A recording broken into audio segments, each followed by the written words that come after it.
अब तक आपने देखा। अगर मेघा पर इतने हक जताना है तो मारे को मारे को हक जताने दो। चूजा! ये सच है। आज आप सबके सामने अपनी बेटी मेघा के सिर पे हाथ रख के कसम खाओगी कि आपकी बेटी नहीं है। बस आज हमारी बात नहीं मानूंगी। अब मरे भी हो आप तो, आपने मुझे धोखा दिया।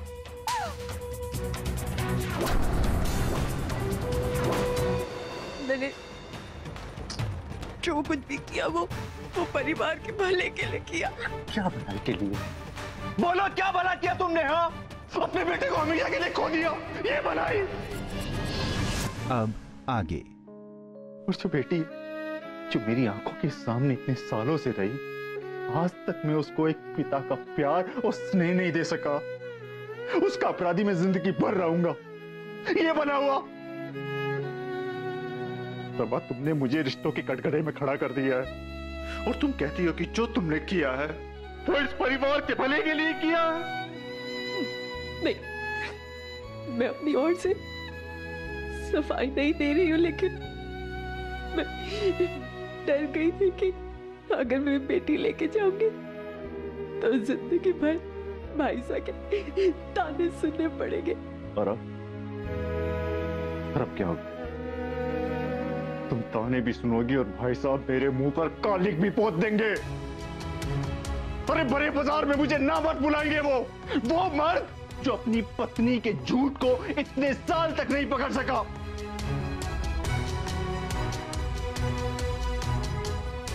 क्या करने चली थी?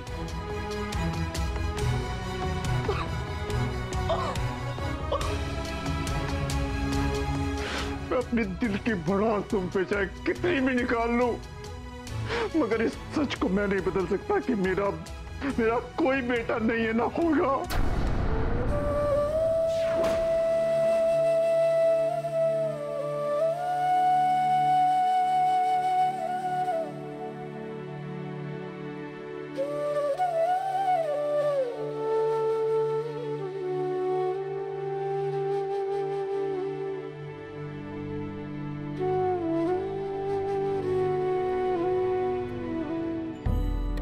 जो हुआ कहीं ना कहीं उसकी जिम्मेदार मैं हूं।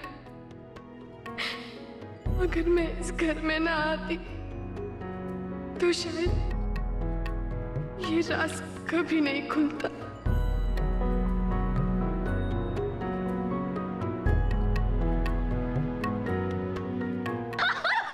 माँ माँ माँ माँ माँ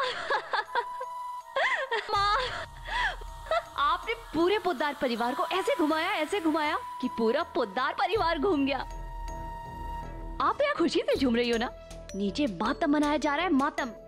दादाजी अपने आंसू पोंछ रहे हैं और दादी जी वो दहाड़े मार मार कर रो रही है। और छोटी माँ, उनको देखकर तो ऐसा लग रहा है जैसे उनकी गर्दन पर पूरी पृथ्वी का भार आ गया हो। बेहोश हो गई है वो, बेहोश। और समधी जी, पापा वो तो पूरे फॉर्म में। उन्होंने शिवम को पूरे परिवार के साथ ही बाहर कर दिया और कह दिया कि मेघा तो इस घर की बेटी है, पोद्दार परिवार की बेटी है, इसलिए उससे रिश्ता जोड़ने की तुम लोगों की कोई औकात नहीं है। और वो एक्टर बिरादरी जिसे मैंने मेघा का रिश्ता लेकर बुलाया था, वो भी चले गए। लेकिन जाते जाते क्या एक्टिंग करके गए हैं, दादाजी को चेतावनी देकर गए हैं कि सालों पुराना छुपाया वजह सारे समाज के सामने लेकर आएंगे। देखा कैसे भरे पूरे परिवार को बिना डंडा, बिना लाठी, बिना तलवार के मारा जाता है। अब तो खुद सोच, अगर ये सच तो उस दिन बता देती तो इतना मजा आता जितना आज मजा आ रहा है। सच्ची माँ।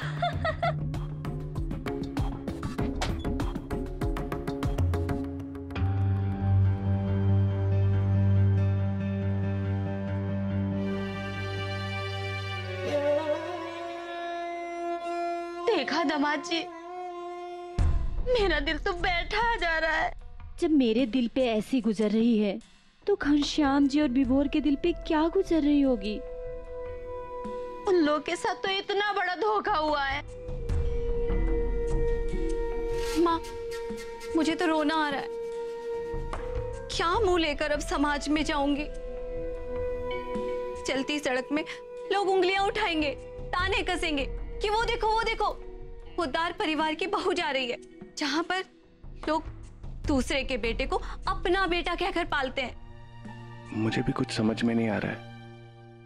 सोचो विभोर पे क्या बीत रही होगी, मुझे तो उसकी चिंता हो रही है। बेचारा विभोर, उसके साथ तो धोखा भी हुआ और पोद्दार परिवार का नाम भी छीन गया। अब तो वो ना इस घर का रहा, ना इस घर के जायदाद का वारिश। माँ,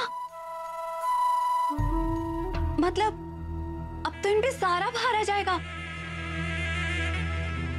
इतनी बड़ी दुकान ये अकेले संभालेंगे? हाँ, वैसे भी जुगल भैया तो किसी काम के नहीं है। पूजा पाठ से उन्हें फुर्सत ही कहाँ मिलती है। कैसी बात कर रहे हैं आप लोग? घर पे इतनी बड़ी मुसीबत आई है और आप प्रॉपर्टी को लेकर बैठ गए। देखो दामाद जी, आज नहीं तो कल ये बात तो निकलेगी ही ना। और वैसे भी जायदाद का संबंध खून से होता है। जब पोद्दार परिवार का खूनी विभोर के रगों में नहीं दौड़ रहा है, तो फिर इस घर के जायदाद पर भी उसका हक नहीं हो सकता है। अब ये सवाल मैं इसलिए कर रही हूँ कि कल को जब समाज वाले ये सवाल करें, तो घर वाले सारे सोच समझकर एक ही जवाब दे। सोचो, अगर तुमसे किसी ने ये सवाल किया तो तुम क्या जवाब दोगे? जो जवाब मैंने दिया, तुम्हारे पास वही जवाब है या कुछ और? सोचो।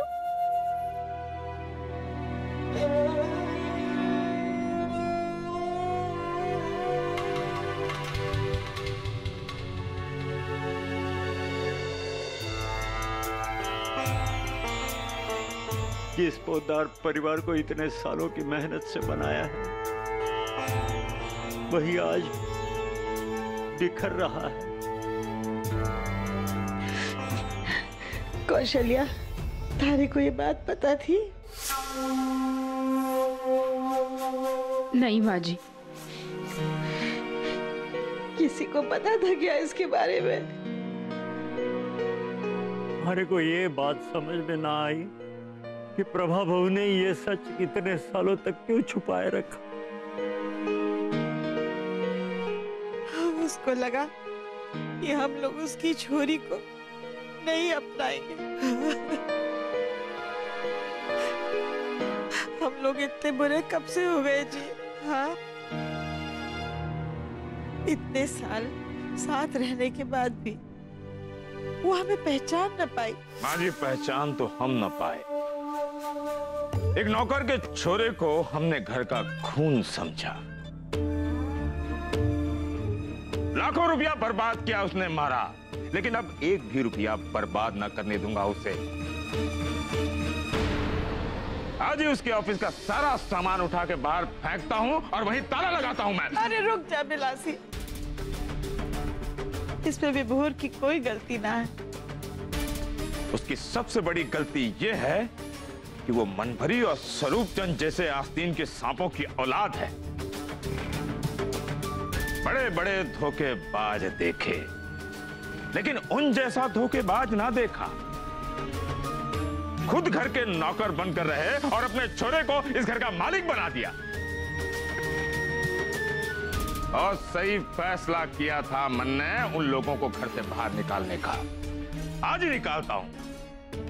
अब एक भी दिन उस छोरे को इस घर में ना रखूंगा मैं। हाँ, रुक जाइए ना, क्या कर रहे हैं आप? रुकिए बिलासी।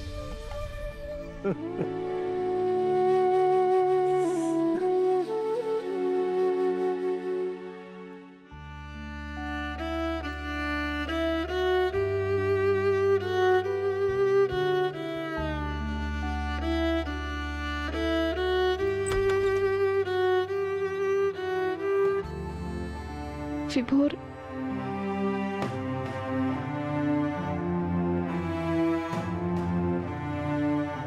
विभोर, विभोर,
कोई गलती नहीं है विभोर।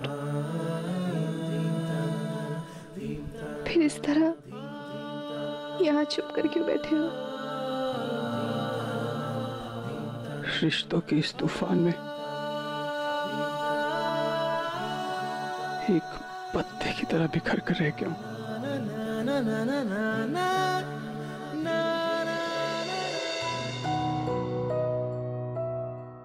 पता है विभोर, पत्ते और डाल का रिश्ता ऐसा होता है कि चाहे कितना भी तेज तूफान आए, आंधी आए, दोनों को कभी अलग नहीं कर सकता। हाँ, कुछ देर के लिए ऐसा लगता है कि पत्ता टूट गया है, लेकिन फिर मौसम बदलता है,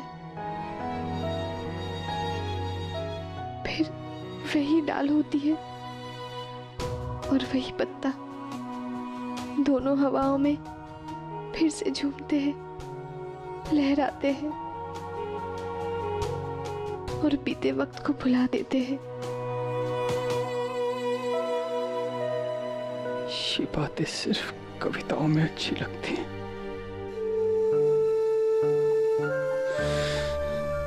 जिंदगी सिर्फ दर्द देती है जो मौसमों के बदलने से नहीं भरते। क्यों मेरे साथ ही ऐसा क्यों? क्योंकि विभोर तुम स्ट्रांग हो। भगवान को पता है कि तुम ये दर्द सह सकते हो।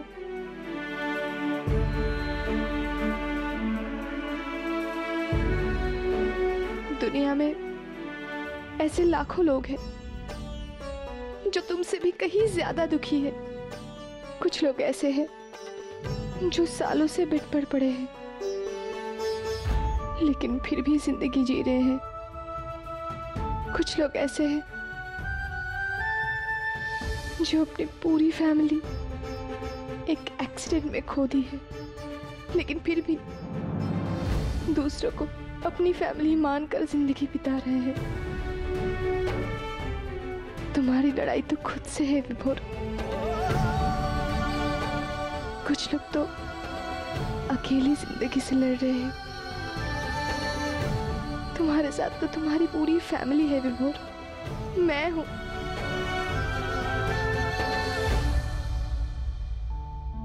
मेरे साथ तो मेरी पहचान भी नहीं है।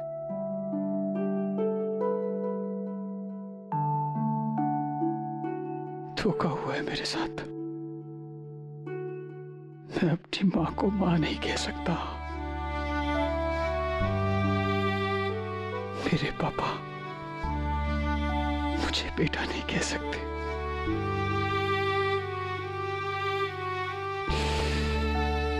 फिर कैसा परिवार? मेरा नाम पोतार। एक पल में छिन गया मुझसे।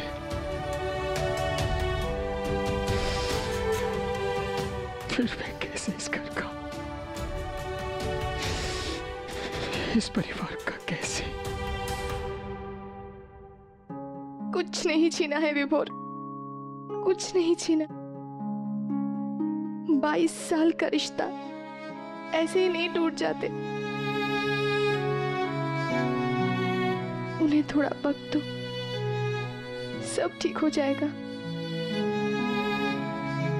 दादाजी, दादी जी, ताई जी, सब लोग तुम्हें बहुत चाहते हैं, अपना मानते हैं।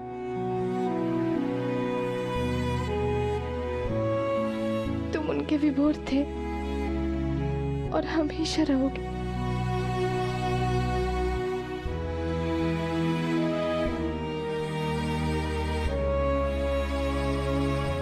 और तुम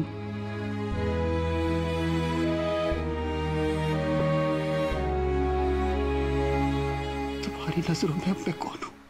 अरे रुक जाइए ना, क्या कर रहे हैं? अरे रुक जाइए, सुनिए मेरी बात, गुस्सा थूक दीजिए, रुक जाइए ना, रुक जाइए, गुस्सा थूक दीजिए ना। क्या करता? इसे छोड़। जो कुछ भी हुआ इसमें विभोर की कोई गलती ना है। आप समझने की कोशिश इसी पर बैठ कर वो सब कुछ करता है। इसे उठा कर आज मैं बाहर फेंकता हूँ। इसे उठा कर मैं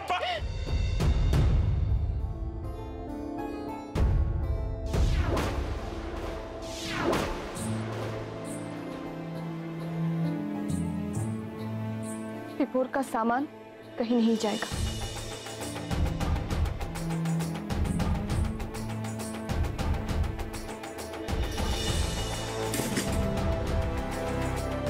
विभोर ने ना ही कोई गुनाह की है और ना ही कोई गलती की है, इसलिए आप उसको सजा नहीं दे सकते।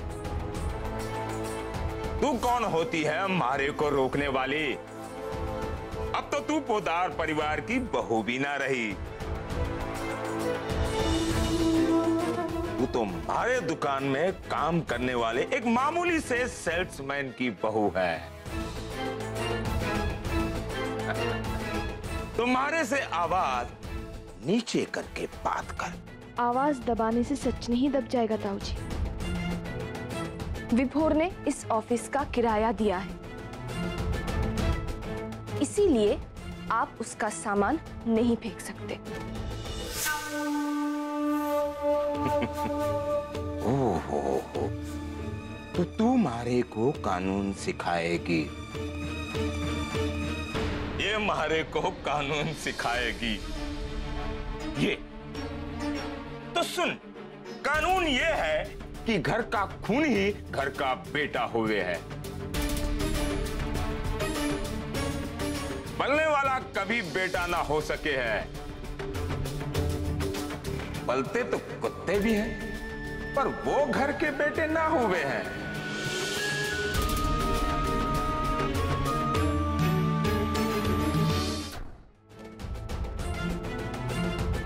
ताऊ जी, रिश्ते विश्वास से बनते हैं, सिर्फ खून से नहीं। किसी भी घर को घर की बहू यही बनाती है जिसके साथ उस घर का कोई खून का रिश्ता नहीं होता है।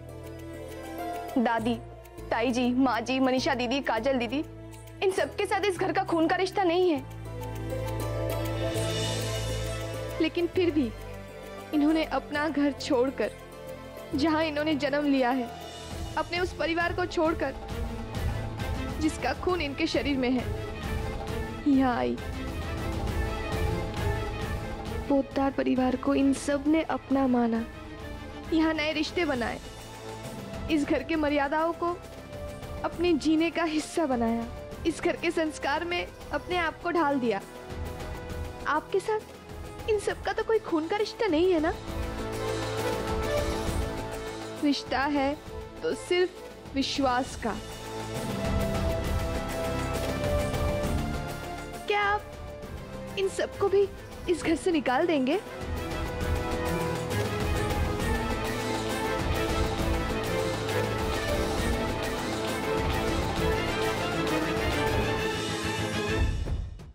रही बात विश्वास की, तो इस घर के हर सदस्य को विभोर पर पूरा विश्वास है।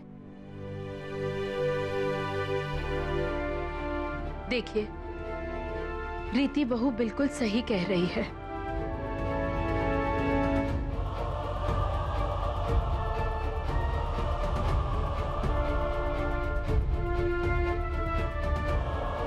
हमारे बच्चों की तरह विभोर भी इस घर का बच्चा है। ताऊ जी, इस घर के बहुओं का विभोर के साथ रिश्ते का सच तो आपने देख लिया, अब एक और सच मैं आपको दिखाती हूँ।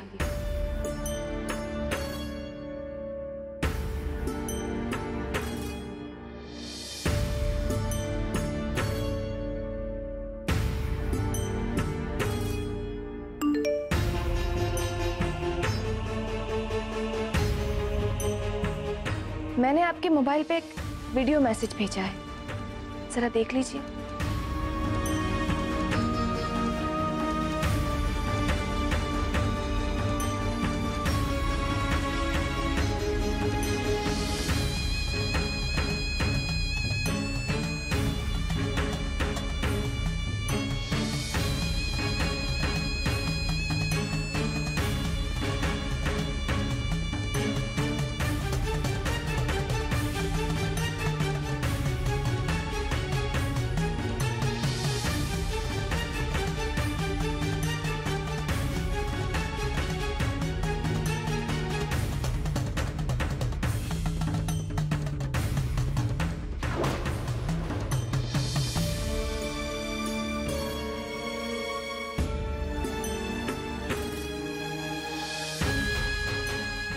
क्या है मोबाइल में? दिखाइए ना।